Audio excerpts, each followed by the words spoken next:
Olivier Guillet. Alors, un resto de Saint-Lin brûlé. Oui, c'est notre collègue Maxime Delan qui en a parlé un peu plus tôt aujourd'hui sur nos ondes, qui a rapporté ça. Écoute, Saint-Lin, le resto, la pizzeria, je vais juste baisser mon son, c'est énormément fort. Ah, voilà. Le restaurant, la pizzeria à Saint-Lin qui a été brûlé 2 fois dans la dernière année et demie. Et là, le propriétaire, pour encore des activités criminelles, gangs de rue et tout ça, là, des rendements de compte, comme souvent c'est le cas, on a divulgué les images de cet incendie-là criminel et c'est assez particulier, merci. On voit l'homme en question qui arrive avec un bidon d'essence, bien entendu, va fracasser la fenêtre pour rentrer. Tu vois ça avec le marteau. Oui, avec un marteau. Casse la fenêtre. Et là, avec le bidon d'essence, commence tranquillement, pas vite, à verser de l'essence un peu partout. On peut avancer un petit peu. Oui, voilà. En cuisine, OK, sous on va dire, les ronds, les poêles, hein, c'est au gaz. Il y a souvent des petites veilleuses. C'est-à-dire une petite flamme qui reste juste pour dire. Un pilote. Là, un petit pilote, exactement. Mais là, lui, n'a pas pensé à ça.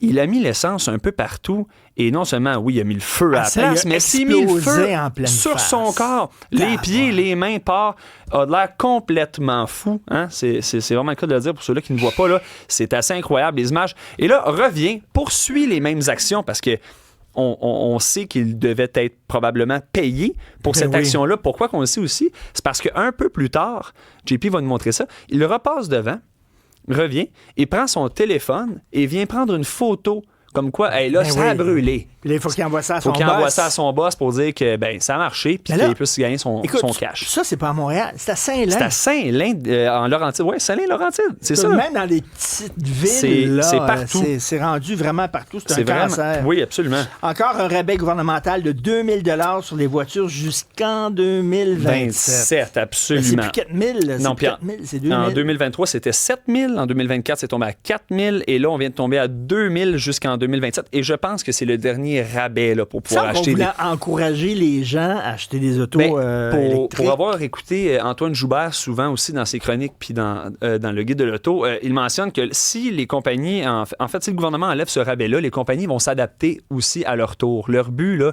c'est des ventes, puis ils vont savoir que si il n'y a plus le cadeau, c'est-à-dire pour les acheteurs, ils vont quand même adapter le prix parce que c'est comme ça. Là. C'est ce que les gens sont habitués de faire maintenant pour acheter des véhicules. Donc, je pense pas qu'il y aurait un gros impact. Ça, c'est dire.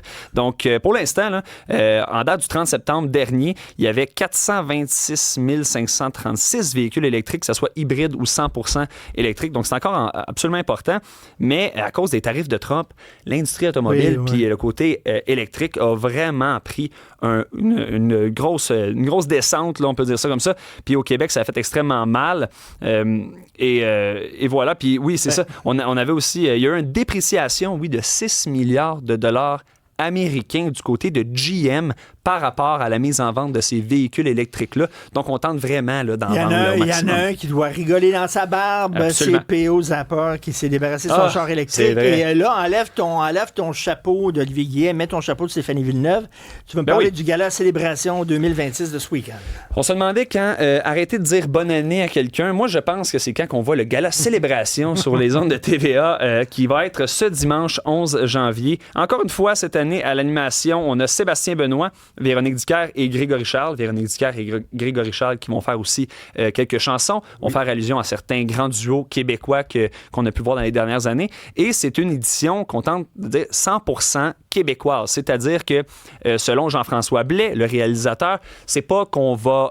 on ne mettra pas des grandes musiques américaines ou du côté anglais. Toutefois, on cherche vraiment à tirer profit des sons d'ici afin de mettre en valeur les talents d'ici. Parmi les artistes, on a Isabelle Boulay, Ariane Moffat. On a aussi Ludovic Bourgeois, Patrice Michaud, Joseph Sarène. Et puis, j'en passe. Il y en a vraiment beaucoup. Ça va être tout un show.